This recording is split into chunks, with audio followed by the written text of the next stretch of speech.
What is going on, you guys, and welcome to another episode of Natural Hair and True Crime. If you guys are new, my name is Jataia. Here on my channel, I do natural hair content, I do wig reviews, and I also discuss true crime cases while doing my natural hair. So if you are interested in any of those that I just listed, I do recommend that you go ahead and hit that subscribe button as well as the notification bell. That way you can continue to stay updated when I am posting a new video. Now, y'all, so in today's video, I will be discussing the case of Jhenea Pratt and her daughter, Charlette Napper-Talley. Some of you may have heard of this case, but if not, it is a very tragic case, and it is also so very irritating to me, especially of what goes down and what happened. Yeah, it's just irritating. But yeah, so that's what I'm going to be discussing today. Also, I hope you guys are doing amazing and continuing to stay safe.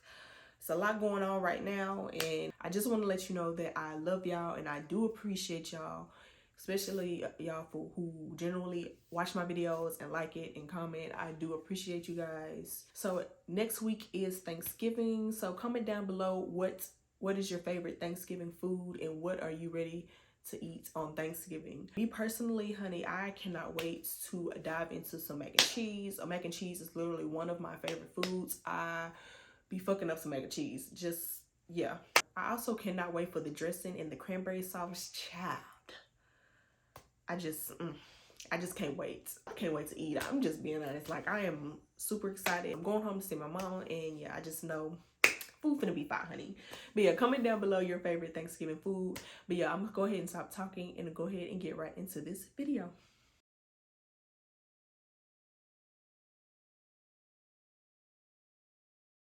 Alright, you guys, so my hair is freshly washed and deep conditioned, and I'm gonna go ahead and plait my hair up for the week. I've just been wearing a bunch of wigs and stuff, so I just wear plaits under it and make sure to just keep it moisturized and oiled. So yeah, that's what I'm gonna be doing today. And the product that I will be using today is the Shea Moisture Coconut and Hibiscus Curling Gel Souffle with agave nectar and flaxseed oil. And this is what it looks like. Come on, camera, focus. Thank you. But yeah, so that's what I'll be using. Now, I have tried different products from this Shea Moisture line before, but I haven't tried this actual product. So this will be my first time trying it out. And this is actually the only product that I'm going to put on my hair while I plait it. It smells good, and that's kind of what it looks like. It's actually thick, y'all. I wasn't expecting it to be thick. I thought it was going to be a little bit runny. But yeah, so we're gonna see what this is talking about. And yeah, we're gonna go ahead and get right into this case. All right, you guys, so today's case takes place in the location of Pittsburgh, Pennsylvania in 2018. And this is Charlette Napper-Talley, a beautiful baby girl who was born the daughter of Jhenea Pratt and Romir Talley. I hope I'm saying his name right. If you don't know, which you might have already heard of this, her father, Romir, actually ended up being shot and killed in December of 2019 by cops. Okay, sorry, y'all. I'm not trying to get off topic here, but I am literally trying to get this product and it's not coming out, or it's very difficult. I'm not for certain it's supposed to be like this. So yeah. Okay, yeah, I'm sorry, but this hair product just threw me all the way off. Okay, apparently it's supposed to be like this. So yeah, please bear with me because I've never used anything this texture before. So great. See, this is what you get for picking up stuff and not doing your thorough research on it. But anyway, my bad, y'all. Let me go ahead and get right back into it. So just a little bit of background between Jhenea and Romir. As I was doing my research, and I did see where it was stating that possibly Romir may have been abusive. So I'm assuming their relationship really wasn't the best, as well as not the co-parenting as well. So eventually both of them ended up, I guess, going their separate ways. So Jhenea ended up meeting a guy named Albert Williams, and they began to start dating. And eventually they became boyfriend and girlfriend. Yeah, I just do not know about this freaking product, okay? It's kind of scaring me. It's not moisturizing my hair, like, And y'all, I'm gonna just go ahead and get right into what happened on that day and what happened to Charlotte, because yeah, it's not really a lot of information, I guess, leading up to of what basically happened to Charlotte. So on April 5th of 2018, it's a regular day. Albert, Jhenea, and Charlotte are at home at the apartment. Now, I don't necessarily know if Albert was like living with Jhenea or if they were living together, but they were at home. So during the day, Jhenea is taking classes at I want to say a community college. And while she's at classes, Albert is watching her daughter Charlotte. So around that morning, around during the day, Albert ends up making Charlotte some food. He made her some fish sticks and possibly some French fries, according to Jhenea. And he also gave Charlotte some juice in a pink sippy cup. So everything is going good. Everything is fine, normal. So now it's around time for Albert to go pick up Jhenea from her classes. So this was around 1:30 or 2 in the evening. So Albert grabs Charlotte and they both leave the house to go ahead and pick up Jhenea from school. So once they arrive, they pick up Jhenea and they end up going back to the house. Now, once they arrive at the house, Albert ends up leaving to go somewhere. It doesn't really specify. But he ends up leaving and then comes back to drop off Jhenea's phone that she ended up leaving in the car. And while he was dropping off her phone, he also ended up dropping off her some marijuana. So after that, Albert leaves the house and it's just Jhenea and Charlotte there. Now, this is just kind of like difficult because you just don't understand like what happened. And according to Jhenea, this is basically what happened. So her and Charlotte ended up taking a nap on the couch. So Jhenea ends up putting Charlotte in the bed. And as she puts her in the bed, she gives her a pink sippy cup with some red liquid in it. So after she lays her down, gives her the sippy cup, she walks out the room and basically goes about her night. Now, it was said that her social worker ended up coming over. So while her social worker was over there, I guess she was over there for about an hour and then left. So after that hour had passed, Jhenea goes to Charlotte's room to check on her. And when she gets to the room, she notices that Charlotte is unresponsive with red liquid coming out of her mouth. So Jhenea ended up immediately calling the police. And y'all, honestly, this is where it's kind of like, okay. So one detective and 3 officers ended up going to the scene. Now, when they go up to the door, Jhenea answers the door, basically in a panic state and saying to please help her daughter. Now, as soon as they get into the apartment, they immediately smell the aroma of weed. When Jhenea leads them to the living room where Charlotte is on the couch on her back, not breathing. So the officers, they immediately start the CPR process. So they ended up basically putting Charlotte on the floor. Now, before they put her on the floor, they had to move a coffee table out of the way. Now, I guess somewhere between them moving the coffee table out of the way, they accidentally break the coffee table. And for some reason, Jhenea gets upset about it, as if they're not trying to like literally save your daughter's life here. You're upset about a damn coffee table. But yeah, so they accidentally break the coffee table and Jhenea is just like upset about the coffee table and like more, instead of being like in distress and upset about your daughter. So they begin the CPR process. So while they're doing the CPR, a red liquid began to trickle out of Charlotte's mouth and nose. And the officers are still trying to do the CPR. And then they begin to do back thrusts. Now, while all of this is all going on, Jhenea begins to say that she doesn't want to be responsible for her daughter's death, saying that this wasn't her fault and she can't get in trouble for her daughter's death. This can't be her fault.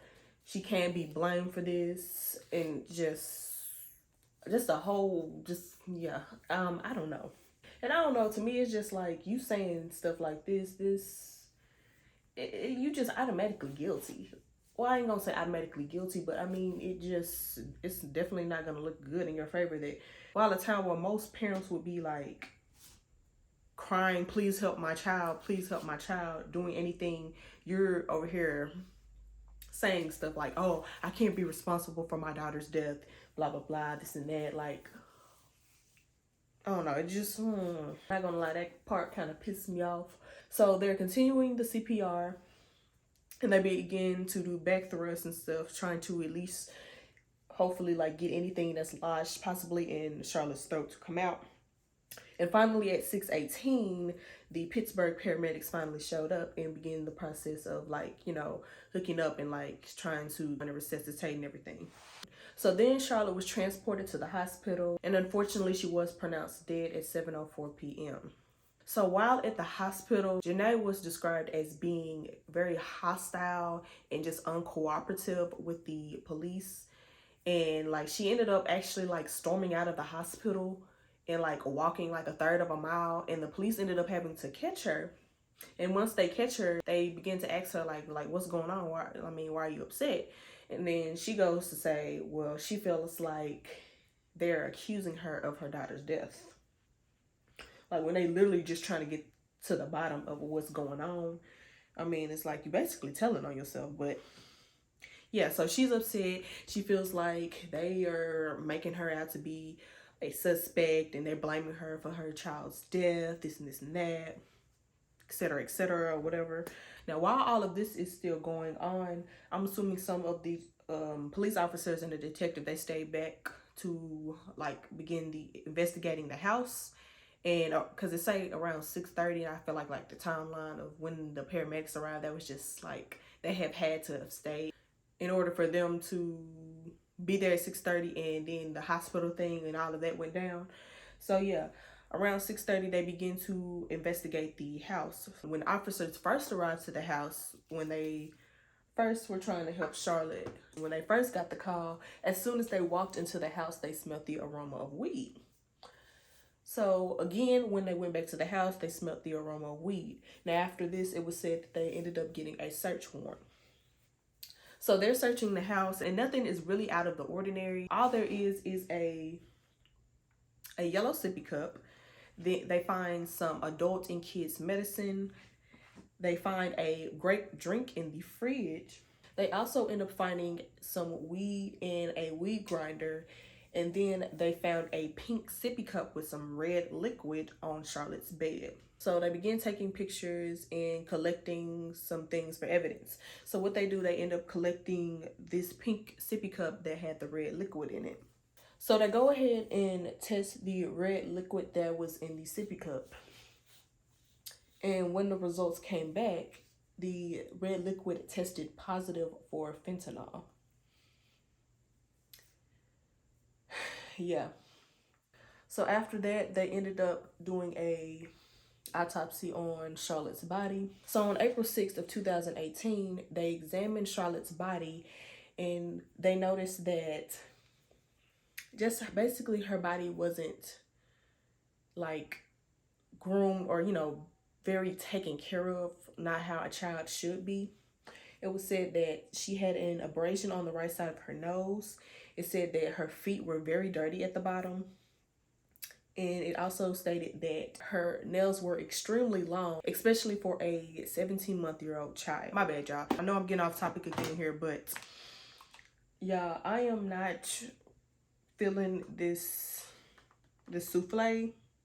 And I'm actually not trusting to just put just this in my head and it stay moisturized and help retain length. So I'm going to mix this with some of what I have left of the Main Choice Pearly Braid Glaze, and yeah, just try to put some type of moisture in my hair, because I am going to be honest, I do not feel like my hair is moisturized at all with this product, and I am really not liking it, but I done freaking bought it now. So yeah, I'm just gonna have to make do with it and probably just mix this up with other stuff. But yeah, I'm just letting you know. So the medical examiner is continuing to examine the body, and she notices that there is a large amount of red liquid in Charlotte's stomach. So they ended up testing that, and on April 12th of 2018, detectives ended up getting a call from the medical examiner stating that they had 2 blood screen tests on Charlotte and both came back positive for fentanyl in the bloodstream. Now on May 3rd of 2018, it was discovered that the amount of fentanyl in Charlotte's bloodstream was very lethal. And on August 24th of 2018, Charlotte's death was ruled a homicide. So after finding out this discovery, detectives began to do their interrogation on possible suspects. And of course, according to the timeline of the day that she died, the only two suspects that would have been around Charlotte would have been Jhenea, her mother, and Albert. So they interview the boyfriend, and Albert basically explains literally what happened, how he was watching Charlotte while Jhenea was at school, and how he did feed her fish sticks and gave her a liquid in the pink sippy cup. And how afterwards he grabbed Charlotte and they both went to go pick up Jhenea and left, and then came back and then dropped off her phone and weed, etc. So he's explaining his side of what happens, and now comes time for Jhenea to be interrogated. So I'm gonna tell y'all now, for those who haven't seen the video, there is a video of the whole interrogation of Jhenea Pratt on YouTube, and I'll go ahead and make sure to link it down in the description box so y'all can watch it for yourselves. But I'm gonna warn y'all now, as you are watching this interrogation, I mean, you're gonna be pissed, especially if you are a parent, or especially if you are a mother. Hell, I'm not a mother, and this freaking video pissed me off, honestly. It just really shows how even your own parents can be cruel and just not care and just not have any type of remorse. But yeah, so going into the interrogation, they ask, you know, basically the timeline of what happened that day. And of course, Jhenea gives the same timeline that Albert does, as, you know, like he had her during the day while she was at school, and then during the evening he left and she was left alone with Charlotte. So the detective, he's asking his questions of basically, you know, what happened. And then she explains basically about, you know, where the sippy cup was. And he asks, did she put anything in the sippy cup, or did she remember the sippy cup? Now, Jhenea, she explains that, you know, she knows that Albert gave Charlotte a sippy cup that morning while she was gone. And then later that day, she doesn't really remember the sippy cup more than she just remembered putting it in the bed with Charlotte when she laid her down. And then she was stating that she was aware that there was a red liquid in the sippy cup. So then the detective begins to ask Jhenea, like, has she recently purchased anything overseas? And Jhenea basically states, like, no, not to her knowledge. The only thing that she's purchased is, like, some things for Charlotte for her room on the Walmart website. But other than that, no, she's unaware. She doesn't believe she's purchased anything else. So finally, the detectives ends up going and telling Jhenea what actually happened to her daughter, that it wasn't cardiac arrest, but that she was actually poisoned by fentanyl. And as soon as the detectives tell Jhenea this, so she's just like, she asked the question, I thought she died from cardiac arrest. And the detective was like, no, we just stated that at the time because that was kind of like the only likely cause of death, and we hadn't run any blood tests yet to determine anything else. The detective tells Jhenea that Charlotte did pass from fentanyl. It was found tested positive in her system, and the pink sippy cup that had the red liquid in it. So the detective straight up tells her, your daughter passed away from a fentanyl poisoning. And Jhenea asks this stupid question, just fentanyl? And the detective, he's like, yeah, fentanyl. And then she asks, so was it a liquid, or, and he just explains, like, I mean, it could be liquid, you know, powder, etc., whatever. He just knows that it's fentanyl, and it's the same drug that thousands of people are dying from every day. So he asks her, how did the fentanyl get in the sippy cup? And y'all, tell me why this dang woman claims. So she says that she had been filing a complaint to the apartment complex about having a funny smell, and this has been going on like for a few days. And of course, like, you and me are thinking, of course, detective's like, well, he doesn't say this, but I wanted him to say this. But I mean, he was just like everybody else is thinking, like, what the hell does that got to do with the damn fentanyl in the baby sippy cup? Like, come on now, stop playing stupid. And a funny smell ain't got nothing to do with this fentanyl that was physically put in this child's cup. I mean, fentanyl just doesn't show up in a child's cup, you know? The detective, he's saying, like, I mean, she was poisoned intentionally, obviously. So, of course, I mean, they're not buying this, as they shouldn't. And they continue to ask like, okay, yeah, that's cool and all, but like, you know, what, it still doesn't explain what's going on with the fentanyl in the sippy cup. So then she goes on to say that it possibly could have been a manufacturing error with the drink, or the company who has the drink, because she actually ended up tasting it for herself, and then she realized that it had a funny taste to it. So the detectives immediately let her know that no, that definitely could have not have been the case. We tested it, that drink, which was, I think, in the refrigerator as well, because they poured it. They said that they poured the happy drink, is what it's called, into the sippy cup. So I guess it was still some that was left out, like, I guess for later.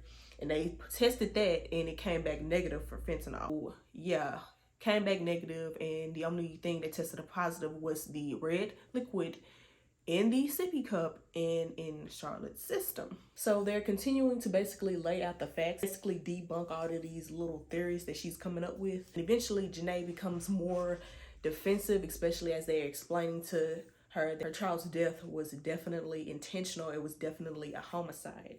So you can notice a shift in her behavior and in her tone.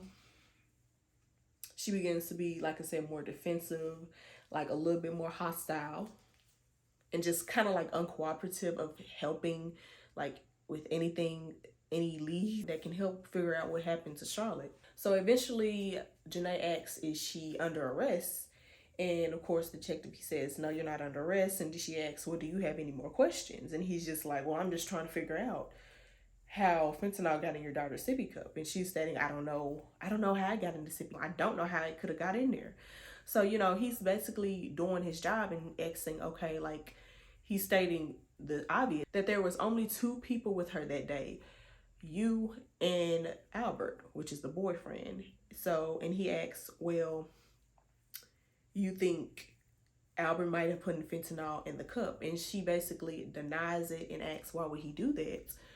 Well, I mean, somebody had to do it. And you claiming it's not you and you don't know what's going on. You don't know how it got in there. I mean, that only leaves one other person. So, I mean, come on. Like, get it together. But yeah, so she's just being really uncooperative. And he's just like, we need to figure out how fentanyl got in there. And y'all, I mean, of course, she's just like, I don't know. You tell me how it got in there. This bullshit and all that.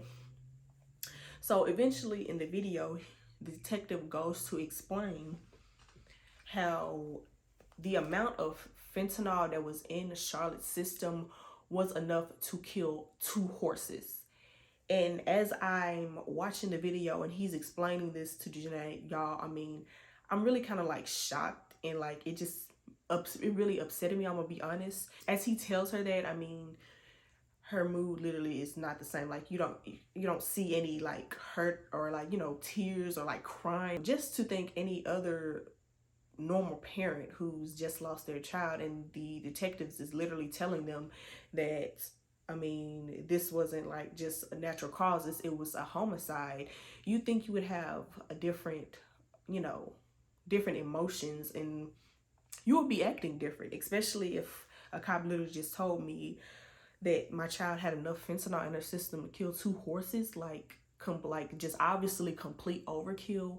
And to basically just sit there as if, you know, okay, like she's not bothered at all. Like, I want y'all to really go ahead and watch this interrogation and just pay attention to how she reacts, and then comment down below how would you react, or how you think she should have reacted, especially if she was a person who was innocent.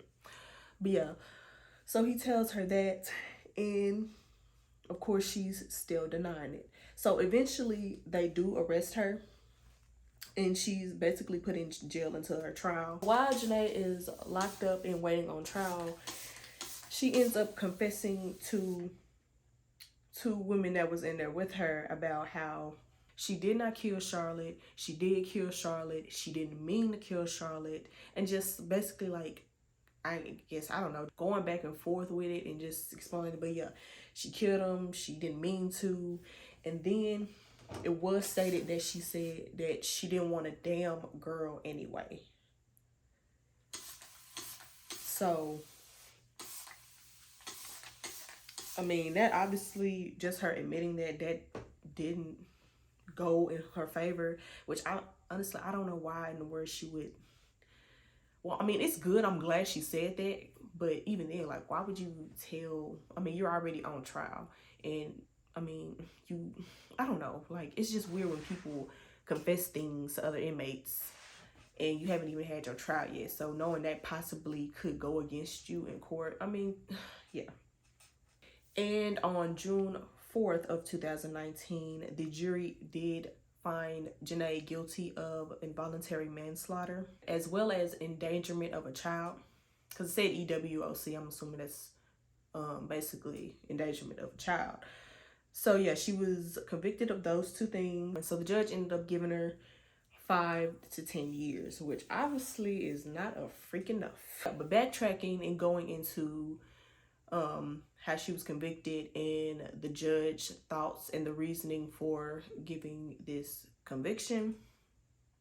So he explained how as he was observing the trial and, you know, going through the trial, he just observed her behavior, and I quote, he said, "I find you to be a callous, cold-hearted, and remorseless person."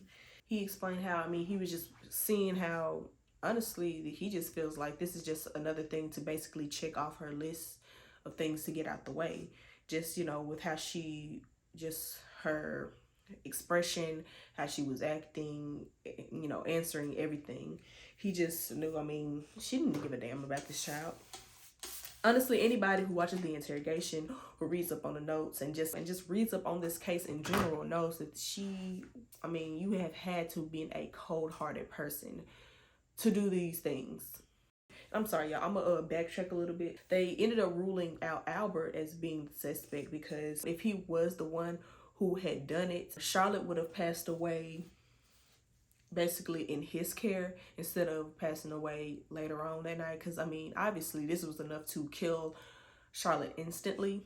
So he had her during the morning time and during the day. So if he was the one, I mean, it did state that he poured some juice into the sippy cup, but I mean, if he was the one who actually poured fentanyl in it as well and mixed it up, she would have passed away while she was in his care. So going back to the case, so yeah, the judge basically just found her to be just cold-hearted and just inhumane. So how she ended up getting this 5 to 10 year sentence on September 25th of 2019, they ended up holding a hearing sentence for Jhenea. And the reasoning they were trying to, like, you know, ask for a guideline charge is because they argued that this was Jhenea's first criminal offense.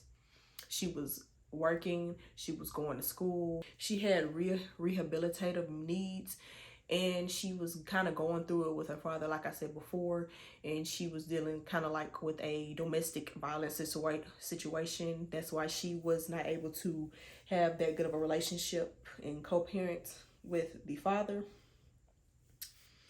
So yeah, they kind of used that, her offense, and it pretty much basically helped, and this is why she ended up getting the 5 to 10 year sentence. But yeah, so Jhenea is currently still in prison. I want to say she's in prison, I think it's still in that state. But yeah, so that is pretty much what happened. Now I'm going to go into my thoughts, and I know what a lot of people are thinking. And the first thing is, why?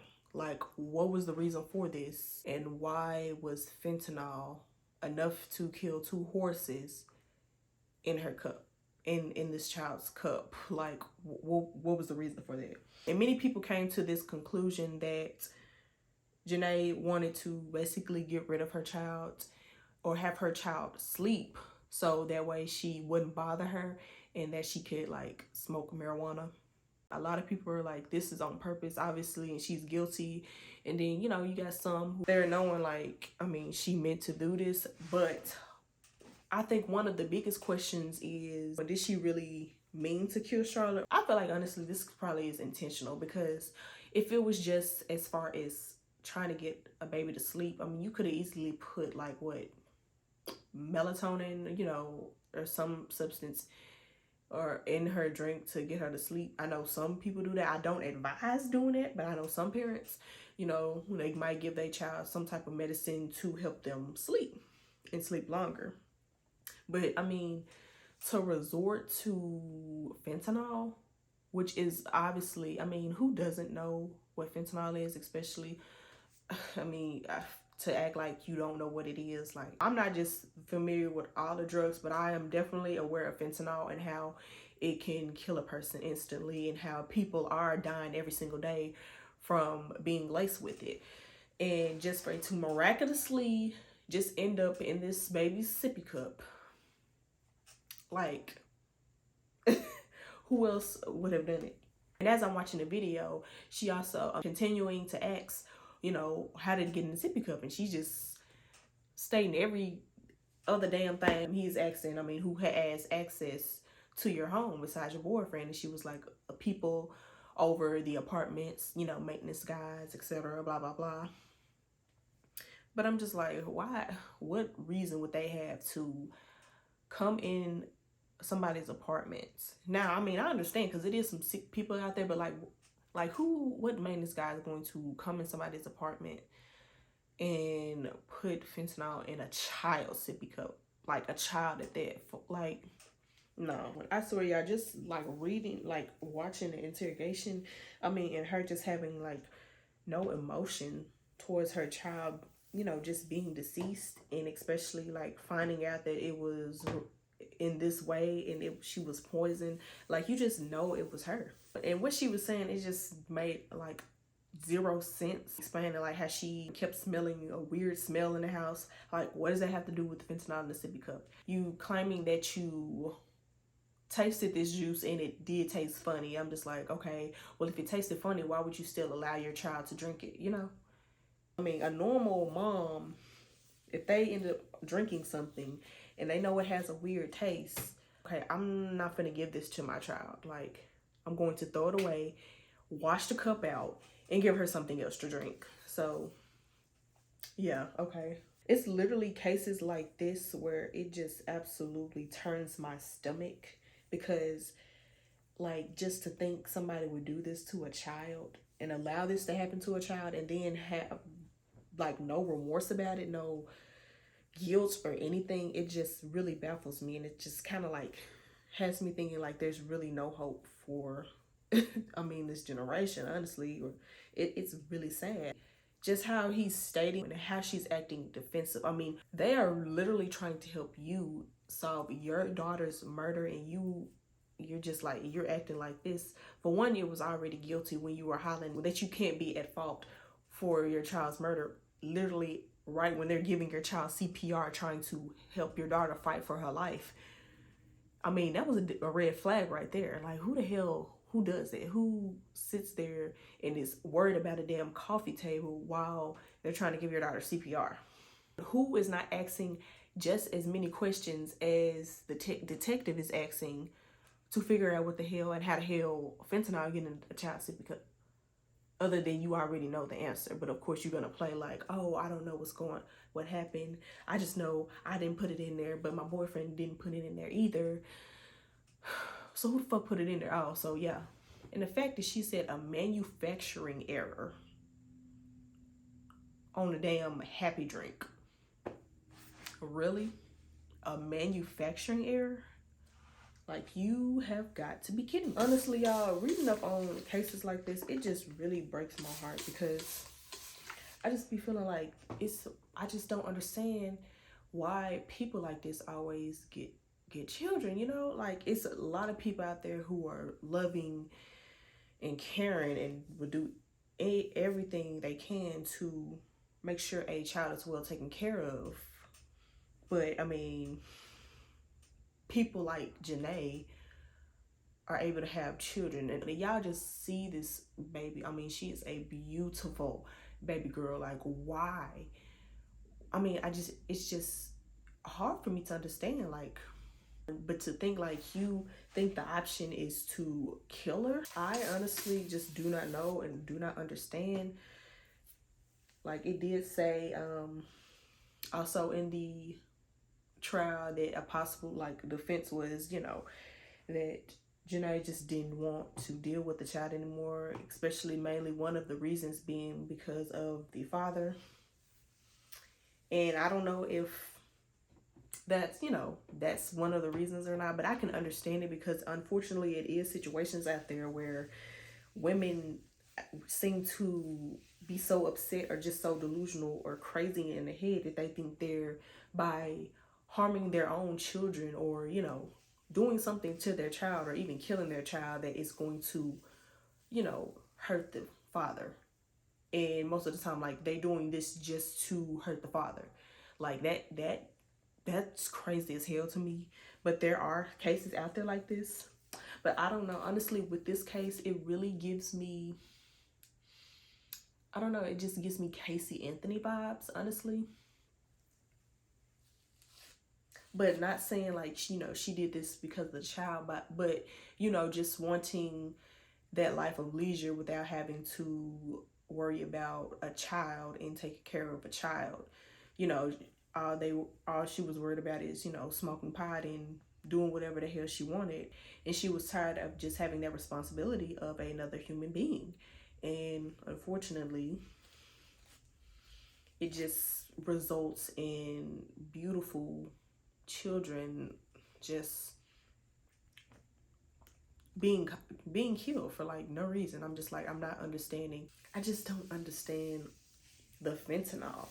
Like, it's, you already killing with, like, to kill this way. This is probably like one of the fuck most effed up ways to kill a child. Like, all ways are effed up, but like, you drug a child for why? And y'all, like, y'all literally don't understand. If you read up on this case, you'll see that the medical examiner testified that there was 1,100 nanograms of fentanyl in Charlotte's system. Now, mind you, like the detective said, the amount in her system was enough to kill 2 horses. And it was said 1,100 nanograms was found in her system. It was also stated that only 1.3 nanograms was enough just to kill an adult. So 1,100 nanograms compared to 1.3 nanograms, like, I just can't imagine, like. And it honestly, it pisses me off because that baby did not deserve that. Like, the baby didn't ask to be here, for one. It just really saddens me. And unfortunately, this be the cases sometimes of parents who don't want to deal with children. I'm not a parent, but I just know that if I was a mother and I, you know, just find out that my child has passed, or for one, finding my child like that, I would have been hysterical. But like I said, she's more worried about being at fault for the death in a damn coffee table than her actual child. Like, that just goes to show you right there. I mean, yeah, she could care less. And just how she was acting in the interrogation, acting in the trial, like, no remorse, no crying, no nothing. I mean, like, this is you're literally your daughter that's gone, overdose, drugged. I can't, honestly, I can't imagine. It's just one of those things. Like, comment down below, what would you describe her? Would you describe her as a monster? Obviously, honestly, she's a freaking monster. I couldn't think of nobody else or anything else than to describe a person who would kill their own child. You have to have, like, no heart. You have to have no sympathy, no emotions to sit up there and do something like this. I never understand it. I never understand like child trafficking. I never understand like child pornography. I never understand it. Like, what possessed people in their head to fuck with a child? Innocent children. Like, what would be wrong with people? I just don't understand it. So I want you guys to definitely comment down below your thoughts on this case. Do you remember this case when it first came out? Have you watched the interrogation? What are your thoughts on the interrogation and how she was acting? Do you feel like she did it? Do you guys feel like she should have got more than 5 to 10 years. And do you guys feel like that her boyfriend possibly had something to do with this? Oh yeah, that's another thing that I forgot to tell y'all. When I was doing my research, I did see where how she got the fentanyl was from her boyfriend. I don't know if that's true or not, but I did research that. Now with that information and me seeing that, it did have me thinking, okay, maybe he was in on it. He might not necessarily had done it, but I mean, he was obviously an accomplice. Like, I mean, you were obviously an accessory because, I mean, you provided her with the fentanyl. Like, what the fuck are y'all doing with fentanyl? Like, Jhenea did claim that weed was the only drug that they were doing, but I mean, who knows? Because I'm sorry, like, how did fentanyl get in the house? How did it get in the sippy cup? Like, that is the biggest question. If somebody hadn't put it there, and if you claiming it wasn't you, then who? It's simple as that. I mean, I'm sorry, but I don't know. It's not gonna cut in this case. You feel me?